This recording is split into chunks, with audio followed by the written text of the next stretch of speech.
Yeah, man, not too bad, not too bad. Nice, cool. No, mate, no, I'm not interested in the job. No. Okay. Yeah, I guess why not? Cool. Yeah, no worries. Talk soon, bud. Right, love you. Bye. Very weird. Just the Leeds board on the phone asking me to let the fans know what to expect from Fark this coming season. So, yeah, without further ado, Fark, the new first team manager of Leeds United. What can we expect from Fark and from Leeds going forward into the hopefully exciting first season back down in the Championship?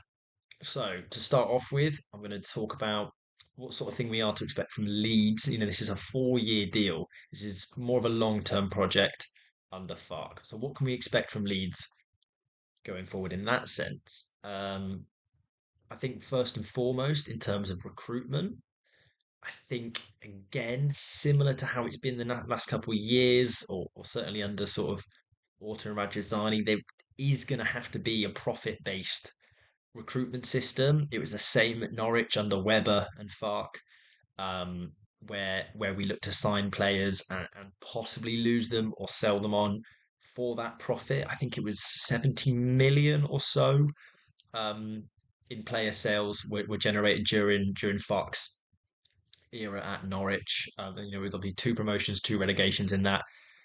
Very similar to where we are now with coming down and obviously hoping to come back up. I think it's inevitable both this summer and going forward. We're going to lose players along the way. But really, that focus in terms of recruitment is going to be on younger talent and building this strong sense of this strong squad, this strong youth squad. When he was at Norwich, there was mass improvements to the training ground, to the youth team, and the youth setup as well there. So I think that's much more of what we can expect here at Leeds, possibly with a bit of the 49ers in there. We see they want to go for this sort of real championship quality this season at least.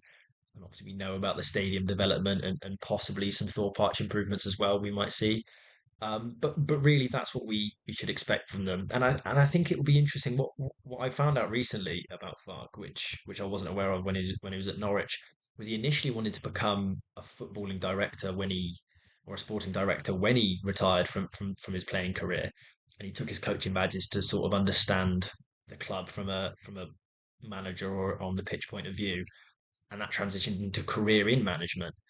But I think it's interesting we talk about first team manager for Daniel Farke as opposed to the first team coach, which was the case for Allardyce and Gracia and Marsh. We're really looking for this real close knit. It's a very German style system where your manager and your footballing director really work together in the building of the squad, as opposed to it being more of a separate entity, which is really exciting going forward. What we're going to look into now, I'll just get up the graphic. I'm going to show you guys how I think Leeds are going to set up under Fark tactically in terms of what we're looking like on the pitch, and then possibly have to discuss a few players, what that sort of thing is going to look like. If you want me to do another video talking about possible transfers, things that might fit into the system, I'm happy to do that. But for the time being, it's just going to be looking at the tactics and talking about a few interesting players. 2,000 years later. Lovely. So, what we can expect from Leeds, tactically speaking, as you can see on the screen just here, we're looking at a 4-2-3-1 formation. Your classic four again at the back, two holding midfielders, three in that sort of attacking role there, and then the one lone striker up top. With under Fark, it's a really organized system. It doesn't change massively, sort of game on game. It's a very consistent system used more or less throughout the season, with only real minor tweaks throughout the season based on obviously opposition and the players you have available and that sort of thing. So to really talk about Leeds, how we expect it up maybe a little bit more effectively is we can just have a look at how we look to defend first of all, and then I'll look at how we look to attack. We'll start with the slightly more boring side. Now, generally, Fark used to employ a press, under Norwich specifically, but also so at Mönchengladbach. But that press was really started with the number nine, that main man. It wasn't in the same sense of Marsh and Bielsa, this real aggressive press. It was more of a choose your moment kind of press, a situational press. So you'd see them pressing quite a lot um, off goal kicks, off stopping short balls. So for example, your number 10 here would move into this attacking area while you'd squeeze out the fullbacks with your wingers here, and obviously these guys will step up to match that press as well. So that's just an example of maybe one of the ways they press. It's a really effective press, or efficient press, I should probably say. It doesn't necessarily have the mass press numbers that we've seen over the last few years here at Leeds. But what it does have is it has some really effective stats at turning the ball over high up the pitch, and creating some really great chances through that. Obviously, once that press is beaten, or perhaps on the counter. So if we look first how they generally ideally would set up defensively, you'd be looking at more of a low block. And what that means, generally speaking, you've got that back three, sorry, the back four with a three midfield and the three up top, or possibly even sometimes that looks more so like a 4-4-2, with this being your number nine and your number 10 in here. So create that two up front, and then you're back in midfield four, back four as normal. So that low block is really about whether that if that situational press hasn't worked out, or if the team opposition are dominating the ball, you're not going to go chasing after it. You're not going to try and win it back. You're going to sit back. You're going to sort of defend properly, organised, and then look to go again. Um, and maybe let's look on the counter. Leeds have been pretty susceptible on the counter over the last handful of years or so. So let's look how we look to go on the counter. Now, the general attacking formation for one of these teams under Farke, sorry, is going to look probably a little bit more flexible. So you'd be looking at this sort of setup here, which I know looks a little bit messy. But this is just an example here. What you've got going is you've got your number two, your right back, looking to overlap over here. You've got your left winger, making space out wide. You've got your 10 and your number nine in quite close proximity here in the middle. Your number nine is a real goal scorer in this system. So that's what you've got in there. And you've got your eight here in a sort of free roll, able to push into the upper parts here. Which just mixes things up a bit, creates overloads in attack, really exciting style football. Now, what we would look like in sort of a defensive phase from that is you'd probably be looking at initially on the counter a bit more of a back three, something like this. So your left back would slot in. That was Jamal Lewis at Norwich. Possibly you could see someone like Max Verber, Pascal Struijk, maybe even Leo Helder taking in that role as a left back, more of a defensive asset, allowing this midfielder here to get forward, and then obviously, this winger press on, whereas your right back, possibly Cody Drammer, possibly Ailing Christensen, looking to push forward in this role here. So really what it would be on the counter is it could look more so like a bit of a 3-5-2 initially. Something along the lines of this, which it's not ideal. It's not necessarily organised, but that left back comes in to stop the initial press or the initial counter, sorry, and then it allows you to um, move into this sort of position here again, where we were initially, the 4-2-3-1, or like I said, that 4-4-2 low block as well. So that's sort of how we look to play defensively. Attacking wise, it's interesting actually. It's a little bit different from what we've seen in the last couple of years, but there's also some things we can recognise in there. Um, so I think the most important thing that we won't necessarily have been used to is this patience on the ball, looking to control the ball, looking to dominate the ball. If there isn't a chance on, there isn't a chance created, we're not just going to go full forward, go, go, go. It's going to be looking to control that ball. So, you'd be knocking the ball around fairly standard, looking to control possession. I think Norwich had around 60% possession in their one of their title winning seasons. So it's really, really looking to control that ball. Um, in terms of how we're going to look attacking wise, you sort of saw it a little bit when I was talking about that counter there. Um, but these guys in here, your number nine, your number 10, can sometimes create a two up front. Sometimes it's obviously a 9-10 classic sort of position, but they tend to play quite close together. This 10 really driving the creativity of the ball.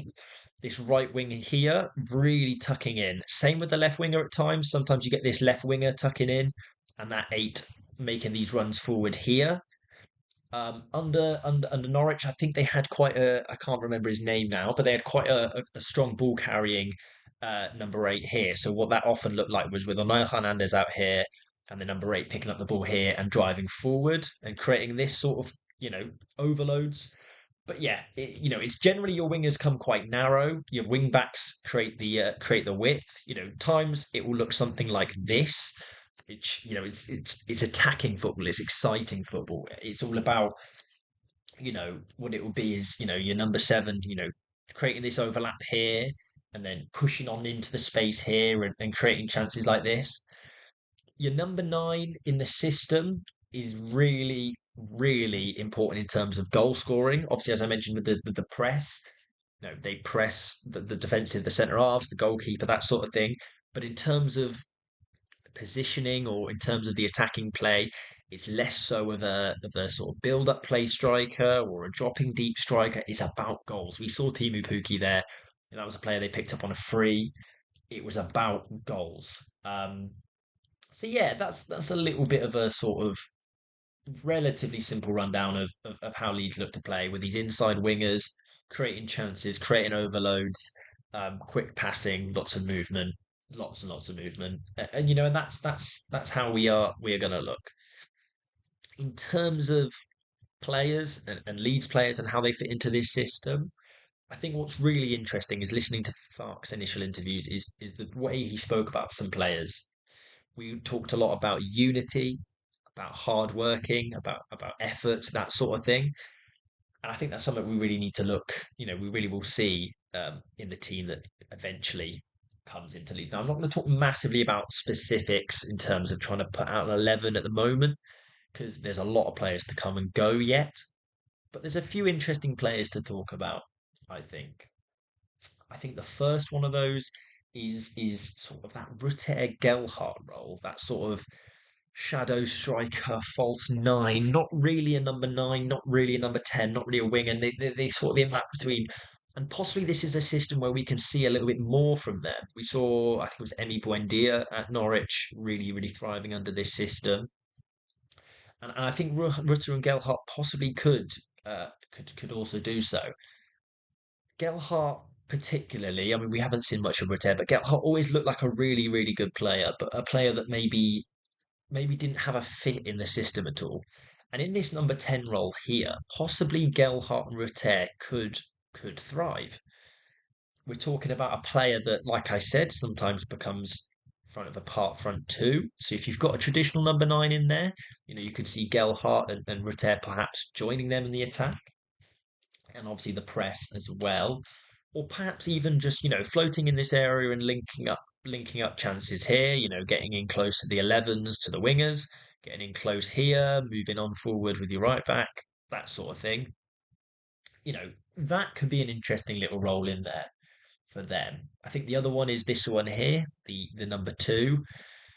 I mean, there's a lot of Leeds fans have been talking about it over the last, however long. Cody Drama. It's his chance to prove himself in this Leeds team if we're able to keep hold of him. And this right back role, they had Max Aarons at Norwich. That's a big, perfect fit for him there. That really attacking wing back role. Letting Cody Drama prove what he is good at and what he's done in the Championship last season at Luton. If we can keep hold of him, that could be a real role for him in there. Another interesting player to look at. I think defensively, I either mentioned Leo Helder or Struijk and players like that. The left back role, maybe a more defensive role. I think our centre halves and that sort of thing is all pretty well sort of document. I think Dan James is an interesting one for me. He's a player that was obviously out the squad, um, out on loan last season. Whether or not we'll keep hold of the likes of Ganonto, Somerville, Sinistera, Harris is yet to be seen. But Dan James is one that you really do feel if he does want to stay around, you could really see him in this role here, particularly if we use it in a similar way to Norwich did, where perhaps you've got your number 10 in here, a real attacking eight, someone who's really able to create. It's a shame Mateus Click is gone, but someone like that, and Dan James just really getting forward, getting in behind, stretching the play, getting your number 9 in the middle, really having that, and then you almost have your two tens here with that, and you're really able to create some overloads in that sort of system. So that's an interesting, maybe Dan James can be found in that role as well. So yeah, that is how I see Leeds looking, playing, feeling under Fark this coming season. I think it's a positive change. Like I said, it's a 4-year deal, which I think is one of the second longest deal we've ever offered to a manager at Leeds. It's a big risk. I think we've got to back him. I think we've got to trust in. But there's some really exciting things here tactically, and we'll see how that plays out with the squad and incomings and outgoings and that sort of thing, and how we can make that work. But that's maybe one for another video. If you guys would like to see me talk about some incomings, some outgoings, what I would do if I was the sporting director of Leeds, then please let me know down in the comments. Otherwise, leave a like on the video, subscribe for some more Leeds football, Premier League, FPL, all sorts of content coming. Um, yeah, thank you for watching. Bye.